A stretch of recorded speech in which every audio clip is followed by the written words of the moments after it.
The man had a gun pointed at my wife's face, hands trembling, eyes bulging with self-importance, right there in our front yard. And all because she jogged past the HOA clubhouse without identification. What he didn't know, and what I would have paid money to see dawn on his face, was that the woman he just tried to threaten with a knockoff Glock was an active Delta Force operative who just returned from a classified mission 2 days ago. She hadn't even unpacked her field gear yet, and now she was standing in front of a wannabe rent-a-cop holding a weapon sideways like he learned it from a bad action movie. I knew she could have disarmed him with a pine cone and a zip tie, but for once she actually gave the guy a chance to surrender. He didn't take it. That's where things got real fast. We moved into this neighborhood to avoid noise.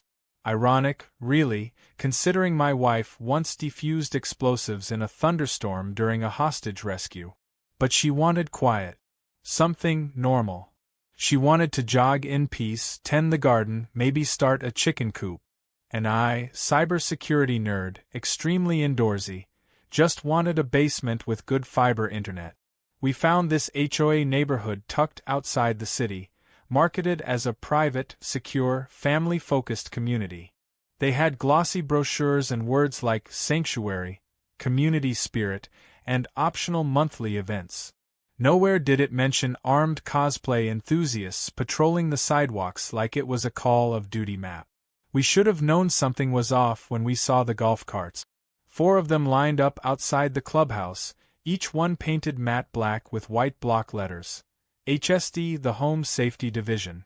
Looked like budget SWAT units, if SWAT units had cup holders and garden gnome decals. One of them even had flashing blue lights zip-tied to the roof. I thought it was cute, thought maybe it was for HOA parties or Halloween. Nope. These people took it seriously. As in, try to give you a ticket for walking your dog without a leash on your own property, serious. We kept to ourselves for the first week. My wife, fresh off her deployment, spent most of her time organizing the garage and setting up perimeter cameras. Habit, not paranoia. She always said it helped her transition. I spent my time in my home office, eyes glued to code, trying not to think about Karen Brewster, the HOA president, who introduced herself with a laminated badge and 3 clipboards. She had the smile of someone who had never been challenged and didn't plan to start now. She told us she was available 24/7 for community-related needs, and then handed us a printed booklet of rules. I flipped it open and found gems like no drying laundry outdoors, grass may not exceed 2.75 inches, and my personal favorite, residents must not appear intimidating during recreational activity. When I asked what that meant, she smiled and said, "You know it when you see it." That's when I knew we were in trouble. But my wife? She smiled politely, nodded, and thanked Karen for the welcome packet like she didn't just return from extracting foreign nationals under enemy fire. She's good at that, being calm, blending in. I've seen her walk into rooms full of tension and defuse them with a single sentence. That's why what happened on day 8 floored me. It started like any other day. She got up early, pulled on her hoodie, tied her shoes, and went out for her jog. Just a quick loop around the neighborhood, she said. I made coffee and settled into my desk. About 10 minutes in, I got a motion alert from our street-facing camera. At first, I thought it was a delivery. But when I checked the feed, I saw 2 of the HSD golf carts parked diagonally across the street, and my wife standing there, completely still, hands slightly raised. In front of her was a man, maybe 50, potbelly barely contained in a tactical vest, holding a pistol at chest level and shouting something I couldn't make out. I dropped my mug. By the time I sprinted outside, things had escalated. 2 more officers had shown up, standing behind the first guy like backup dancers, each one looking more confused than the last. And there she was, calm as ever, breathing slow, gaze locked on the gun. I stepped closer, ready to yell, but then I saw her right hand twitch. Barely, just enough for me to know she was ready to take control if she had to. The guy was yelling about identification, about how she looked suspicious, about how she was running in the restricted HOA zone without a badge. I remember thinking, who the hell runs with a badge? My wife kept her voice low, steady, asking if he was law enforcement. He said, "We're HOA police. That's higher than city cops here." That was the moment. I saw the tiny smirk tug at the corner of her mouth. She gave him one last chance. Said, "Sir, I'm going to ask you to lower your weapon. For your own safety." He didn't. What happened next was so fast I couldn't even react. One blink and the man's gun was on the ground. Next blink and he was face first on the pavement, one arm pinned in a hold so precise it probably had a NATO name. She wasn't even breathing hard. She leaned in close and whispered something to him. I couldn't hear it, but whatever it was made his eyes go wide like he'd seen a ghost. Police were called, of course. 2 cruisers rolled in within 5 minutes. The fake cops started yelling about assault, about resisting HOA authority, about neighborhood safety. Then one of the real officers looked at my wife, paused, and nodded. He asked for ID. She showed him something. He read it, looked up at the HOA goons, and said, "Ma'am, you're good to go." And just like that, they left. No questions. No warnings. Nothing. The look on Karen Brewster's face when she arrived 10 minutes later and found her, Captain, nursing a dislocated ego and a bruised reputation was something I'll treasure forever. That was the beginning. Because instead of backing off, Karen declared war. Not just on my wife, but on us both. She had no idea she was picking a fight with someone who could sneak into a war zone undetected. Someone who didn't just play soldier on weekends, but trained them. Karen thought she ran this neighborhood. My wife? She's taken entire villages back from enemy control. And this neighborhood? This wasn't even going to be the hardest thing she faced this month. The emergency HOA meeting was called for 7 p.m., and by 6:30, you would have thought it was the Super Bowl. Lawn chairs lined the sidewalk. People brought popcorn. A few neighbors even wheeled in coolers, muttering about how this was the show of the year. Karen Brewster, self-declared queen of the cul-de-sac, had summoned the entire neighborhood to the community center after a violent assault on a decorated HOA officer. The phrase alone was already the subject of memes in our local Facebook group, complete with Photoshop edits of the disarmed officer mid-faceplant, now referred to as Captain Clipboard. Karen, meanwhile, had been pacing the clubhouse all afternoon like a dictator preparing for her address to the nation, wearing a khaki vest covered in HOA pins and what looked suspiciously like a Bluetooth headset meant for airport ground control. I didn't want to go. My wife was practically begging me not to, and not because she was worried. I think she just knew I'd say something sarcastic and get myself banned from the snack table. But after the absurdity of having a gun pulled on her for jogging, I couldn't resist. I wore my favorite t-shirt, the one that said, "My wife's other ride is a Blackhawk," and grabbed a notebook just to make them nervous. She stayed home, sipping tea on the porch, watching the livestream someone's teenager had set up with a GoPro. Honestly, she seemed entertained. The meeting started exactly 2 minutes late, which, in HOA terms, is basically anarchy. Karen stepped up to the podium with a dramatic sigh, like she was about to announce a national tragedy. Behind her, a whiteboard read Emergency Response Strategy, and someone had drawn stick figures labeled Threat Actor and Heroic Defense. The Heroic Defense was wearing sunglasses and had bigger biceps than the HOA officer ever had in real life. Karen adjusted her microphone 3 times before starting. "Neighbors," she said, in the tone of someone running for a position no one asked to be filled, "it is with a heavy heart that I report a direct and violent assault on one of our peacekeepers. That's right, peacekeepers. Not volunteers. Not security enthusiasts. Peacekeepers. Like this was the UN." She pointed to a chair on the stage where the HOA captain sat with his arm in a sling and an expression that fell somewhere between humiliation and dairy-induced regret. "Captain Fredrickson," she said solemnly, "was injured in the line of duty, protecting our streets from a trespasser with a known history of aggression." My hand shot up. "Yes." Karen said with a strained smile. Quick question, I said. What's the known history? Because I live with her and she's never even raised her voice to a neighbor. She does, however, raise chickens, so unless that rooster's been throwing punches, I'm not sure where this history is stored. A few people laughed. Karen didn't. Mr. Owens, we ask that you refrain from sarcastic commentary. Got it, I said. Just real commentary from now on. Like the part where your officer pulled a gun on a woman taking a jog. Karen flinched but recovered quickly. It was a miscommunication. We have reason to believe the individual was casing homes for potential theft. She was wearing a Fitbit and listening to a true crime podcast. Exactly. Karen snapped, pouncing like she had found the smoking gun. She was listening to crime. That suggests intent. I just blinked at her, utterly speechless. Around the room, murmurs started to ripple.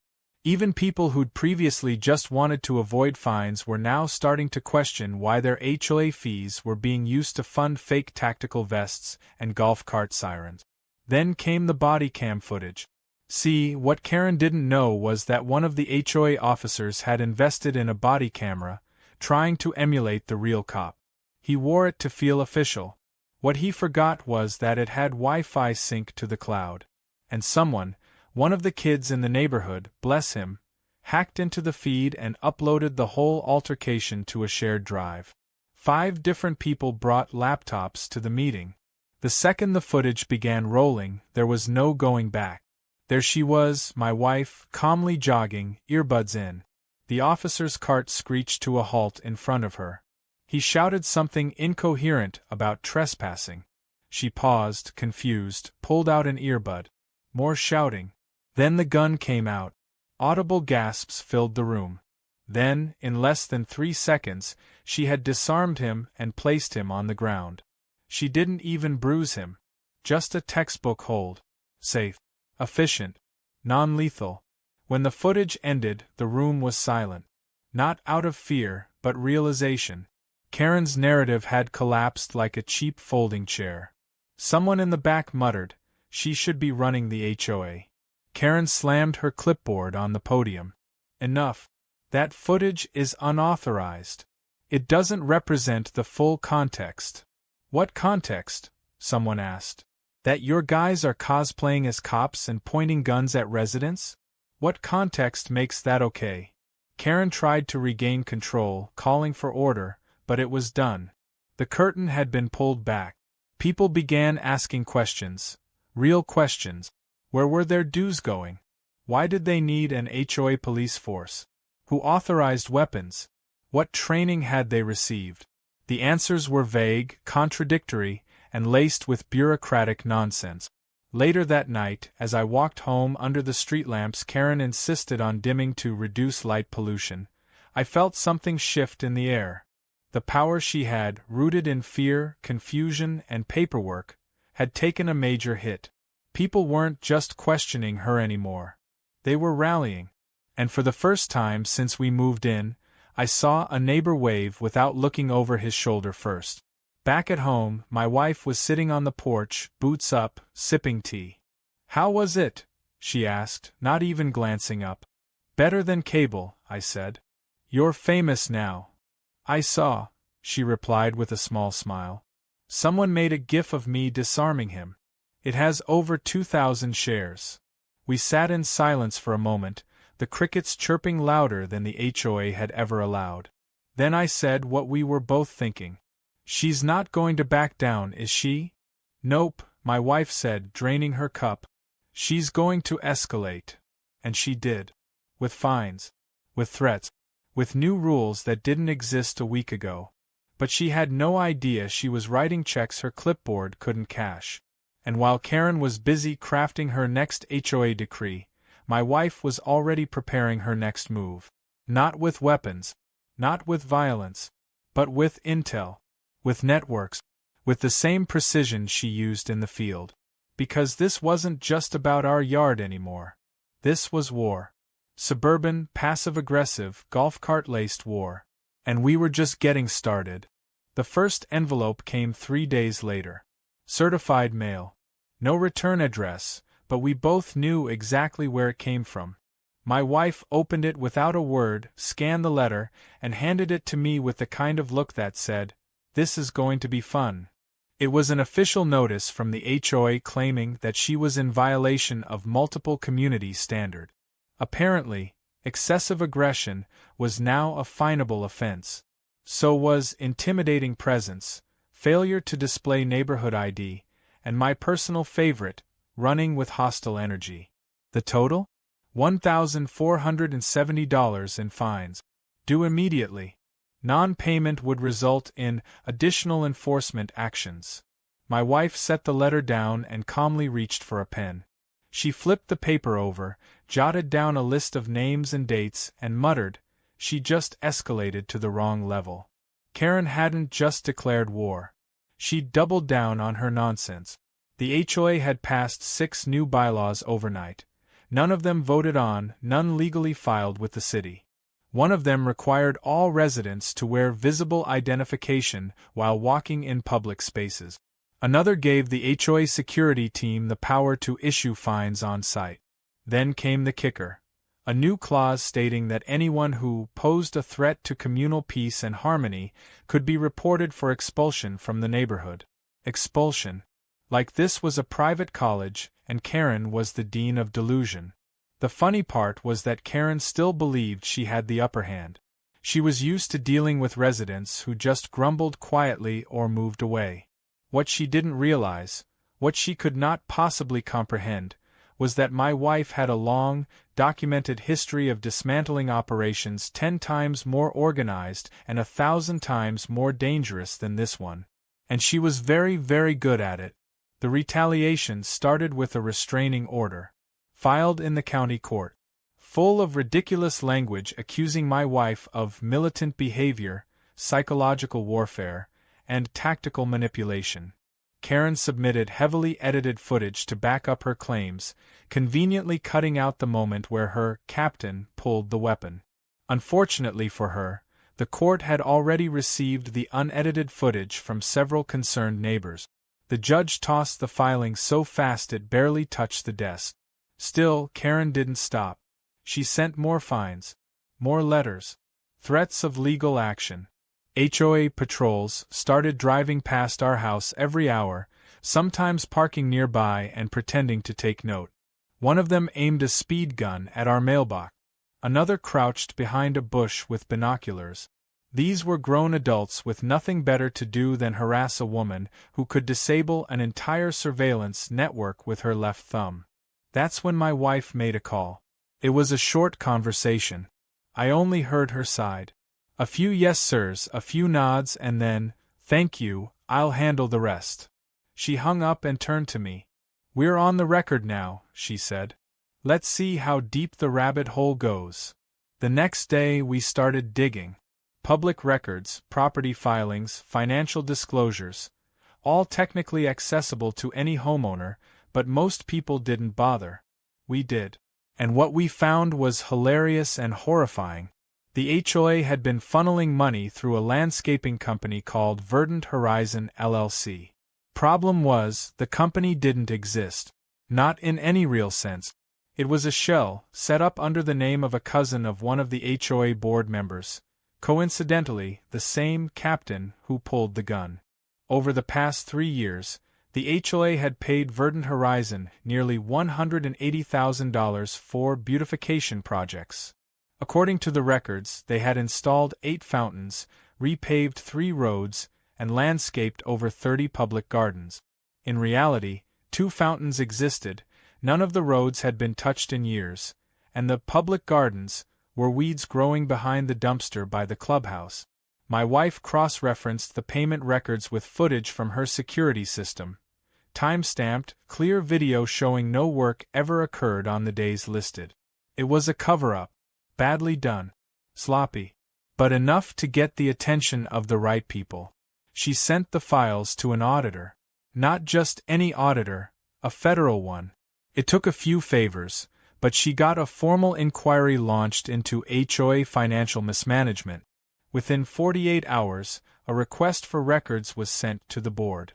Karen responded by locking down the clubhouse and posting a members only sign.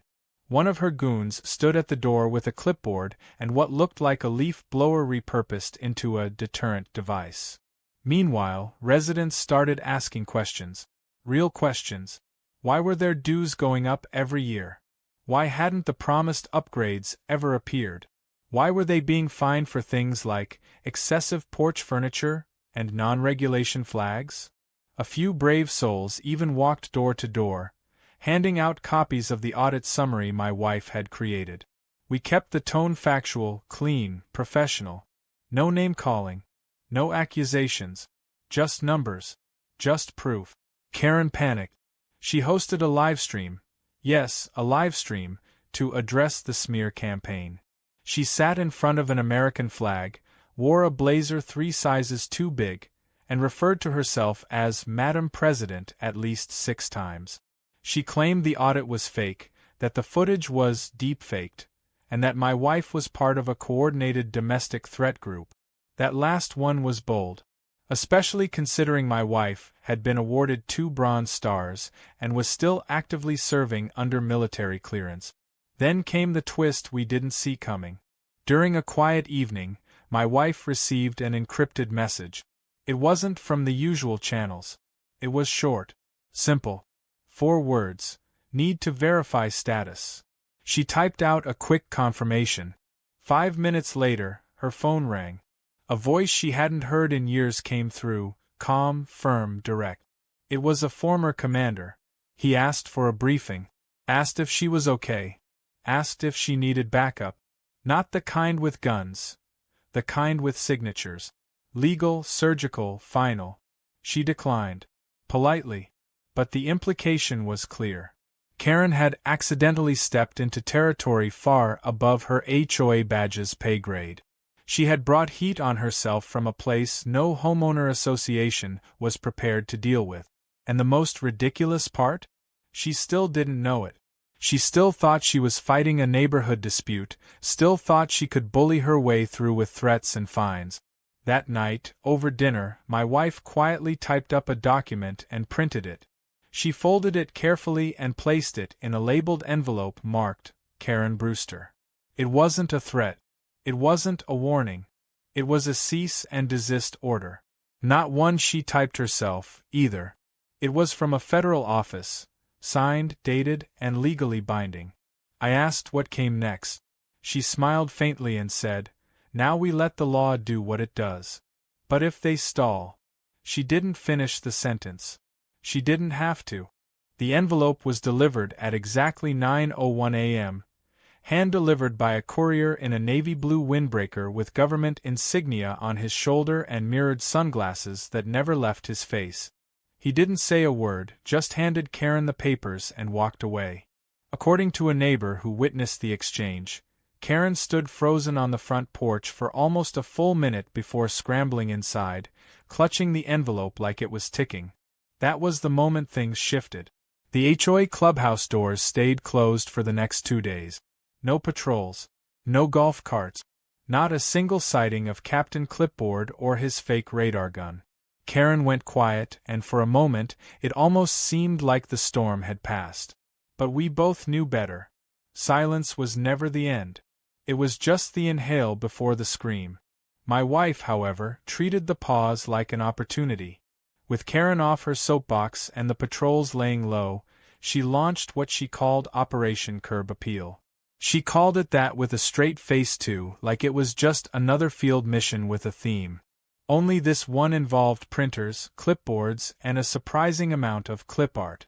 While Karen had spent years building power through fear and nonsense fines, my wife was about to dismantle it with information and community engagement.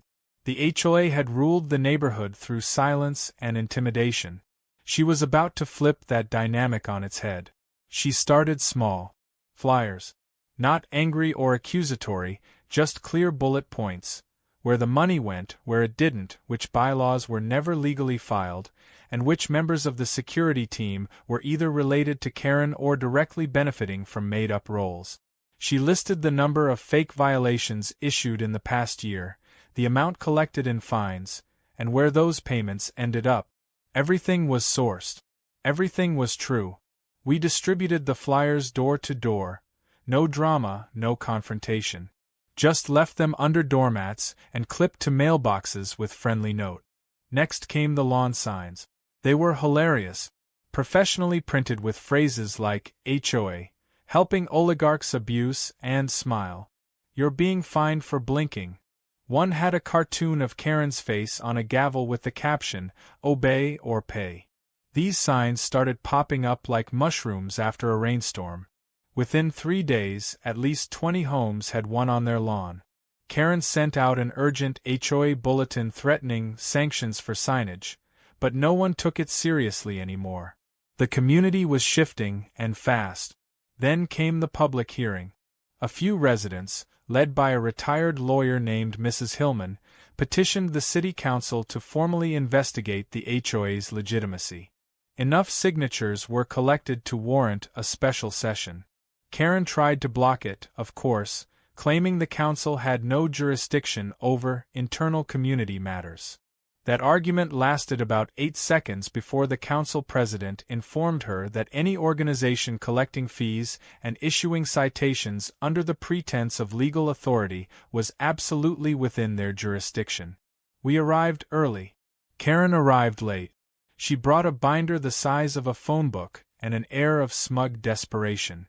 She had even roped in one of the fake officers to stand behind her like a budget Secret Service agent. My wife wore jeans, boots, and a plain black t-shirt. No binder. No entourage. Just one manila folder. When she stepped up to speak, she didn't rant. She didn't yell. She didn't accuse. She presented. She outlined the fake landscaping company. The non-existent upgrades. The shell accounts. She listed every weapon incident, every misuse of resident funds, and every HOA law that violated actual state housing statute. She even played a recording of Karen threatening to personally evict anyone who brought shame to the community. That particular recording got a laugh from the crowd. Then came the best part. As she wrapped up, one of the city council members leaned forward and asked her a question, casual but clearly rehearsed. "Mrs. Owens," he said, "what exactly is your background?" There was a pause. My wife gave him a polite nod. "I'm currently active in a classified capacity within a U.S. Army Tier 1 Special Mission Unit. My clearance level prohibits specifics, but I've served for over a decade, including in direct operational planning, intelligence coordination, and international threat assessment." The room went dead silent. Then, as if on cue, another council member, an older gentleman who had been quiet the whole time, sat up straighter and smiled. "I thought I recognized you," he said. "Welcome home, ma'am." Turns out he was retired Army. And suddenly, Karen's credibility dissolved like sugar in hot tea. After the hearing, Karen didn't return to the clubhouse. Word spread fast. The HOA's books were being audited. All financial operations were frozen pending review. Residents were advised to stop paying dues until legal clarification could be issued. Several people demanded refunds for fines they now knew were baseless. Others began digging into their own violations. It was like the entire neighborhood woke up from a long nap and realized they'd been living in a HOA-themed reality show hosted by someone who didn't understand basic law. And just when it seemed like Karen might quietly retreat, the golf cart chase happened. We weren't even trying to provoke anything. My wife had gone for a walk, unarmed, in broad daylight, wearing a sweatshirt that said, "Love thy neighbor." She carried a tote bag full of audit copies for the residents who still hadn't heard. That's it. That's all she was doing. Karen, apparently unaware that federal injunctions are not optional, ordered one of her officers to retrieve the unauthorized materials. The man, our friend Captain Clipboard, jumped into the HOA cart and floored it. My wife, realizing what was happening, picked up her pace. He started yelling for her to stop, claiming he was performing a community seizure under Code Red protocol, which wasn't a thing until he said it out loud. She didn't run. She just stepped off the sidewalk. What he didn't realize was that the sidewalk next to our house had a hidden trench, the kind landscapers dig and never fill in properly. He swerved, the golf cart hit the edge, tipped sideways, and landed square in the honeysuckle bushes. My wife didn't even flinch. She just walked over, reached into the passenger seat, and calmly retrieved her tote bag. Then she dropped a granola bar next to him and said, "In case you're in there a while." The footage, once again, went viral. After that, the HOA board formally disbanded. Several members resigned. Karen didn't show up to the next city council review. A federal compliance letter was posted publicly on the community bulletin board. It said the HOA was under full investigation, and any enforcement activity under its name was to cease immediately. Karen vanished for a while after that. Rumor had it she went on a sabbatical. Someone claimed they saw her in a nearby town applying for a job at a real estate agency. I don't know if that's true. I just know that the fake sirens stopped, the fines stopped, and people started waving to each other again without fear of a violation slip for excessive neighborliness. As for my wife, she returned to her normal routine. Morning jogs, garden maintenance, and occasional meetings with very serious-looking people in very unmarked vehicles. She never talked about work, and I never asked. But once in a while, I'd catch her checking our porch camera feed with that same field focus I'd seen during the worst of it. Karen had tried to run our neighborhood like a dictatorship. My wife reminded her, gently, professionally, and with a signature flourish, that dictators don't survive long in places where people actually know how to fight back. And they certainly don't last when they mess with Delta Force. A month after the HOA officially disbanded, things finally started to feel like a neighborhood again. Kids were back on their bikes without being stalked by golf carts. Porch lights stayed on past 9 p.m. without threats of fines. People actually smiled when they passed each other on the sidewalk. It was as if a thick fog of paranoia had lifted, and in its place was the forgotten joy of suburban normalcy. My wife returned to her early morning runs, not because she needed the exercise, but because it was hers again, her street, her pace, no one watching with a clipboard or a GoPro. I started getting invited to neighborhood poker nights, and someone brought over fresh zucchini from their garden just because, civilization. Then, just as the dust was starting to settle, Karen made her grand return, because of course she did. She pulled up in a borrowed minivan and stepped out like a politician making a campaign stop, sunglasses on, scarf blowing in the wind, clutching a leather-bound folder labeled Personal Legal Defense. She walked up to our porch without knocking, like nothing had ever happened, and set the folder gently on our welcome mat. I saw her from the window and raised an eyebrow. My wife didn't even look up from her tablet. She just said, "Leave it." She's trying to bait a reaction. The folder contained a letter written in dense legal language, full of deflections and self-praise. Karen wasn't apologizing, far from it. She was positioning herself as the victim of a conspiracy. According to her, the audit was fake, the HOA members were coerced, and my wife was part of a military intimidation campaign designed to topple neighborhood leadership. She cited obscure housing laws, misquoted a few court rulings, and requested mediation to avoid escalating to federal litigation. The irony was almost poetic. My wife took one look at the document and chuckled. She's still trying to play the long game. Too bad we already beat her at every turn. That afternoon, she forwarded the letter to the same federal office that issued the cease and desist order. We didn't need to do anything else. Karen had already buried herself under enough paperwork and fraud allegations to last several fiscal quarters. A week later, Karen showed up in court for her first hearing, representing herself. And that alone could have been the punchline. According to a neighbor who watched the livestream, she opened her defense with a slideshow that included clip art of gavels, the HOA logo she designed herself, and a poorly photoshopped image of my wife standing next to a tank. She claimed it was proof of paramilitary influence in local governance. The judge let her speak for all of 10 minutes before stopping her with a single question. Did you ever have the legal authority to fine or detain residents in your neighborhood? Karen tried to change the subject. The judge didn't let her. What followed was a public dismantling of everything Karen had built. The court ruled that not only were her actions outside the scope of any recognized homeowner association, but that her attempts to impersonate law enforcement constituted criminal misconduct. She was fined, ordered to pay restitution, and barred from serving in any residential leadership capacity for a minimum of 10 years. Back home, life kept moving forward. My wife didn't celebrate. There was no victory dance, no I told you so. Just another morning jog, another cup of green tea, another update to the perimeter sensors she quietly maintained out of habit. But the neighborhood celebrated for her. Someone threw a block party, complete with burgers, cornhole, and a playlist that included multiple renditions of Another One Bites the Dust. Someone else gifted my wife a lawn sign that read, Neighborhood Hero, 0 fines since 2024. It was corny, but she actually kept that one up. Weeks later, something unexpected arrived in the mail. A plain manila envelope with no return address, stamped with military clearance codes I hadn't seen before.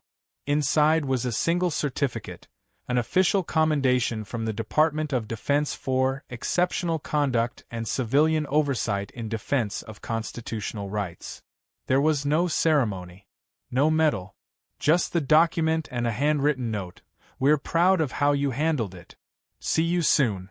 My wife stared at it for a long moment, then folded it and placed it in her secure file cabinet, the one she never let anyone touch. I asked her that night if she missed it. The action, the structure, the part of her that operated in the shadows while the rest of the world carried on with school runs and grocery lists. She didn't answer right away. Just stared at the stars above our backyard, the wind gently rustling the trees she'd planted herself. Sometimes, she finally said. But this matters too. Peace is the mission now. We thought that would be the end of it.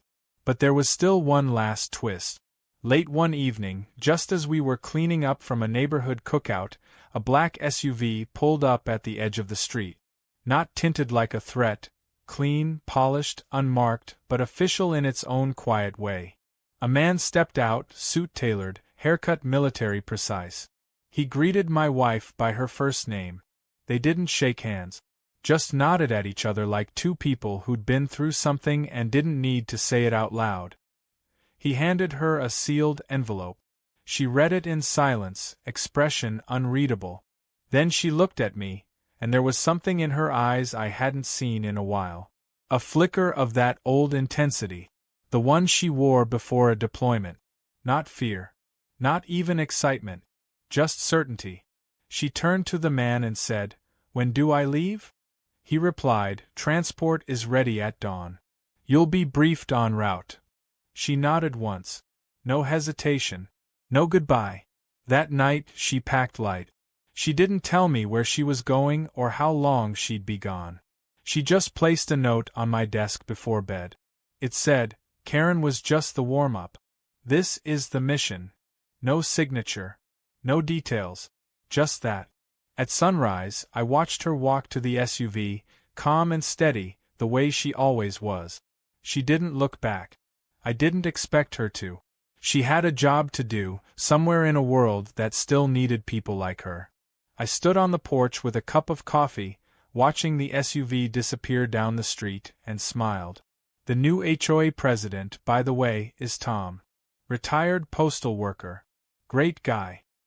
His first act was to remove all bylaws except for one. Don't be a jerk. It's working out fine.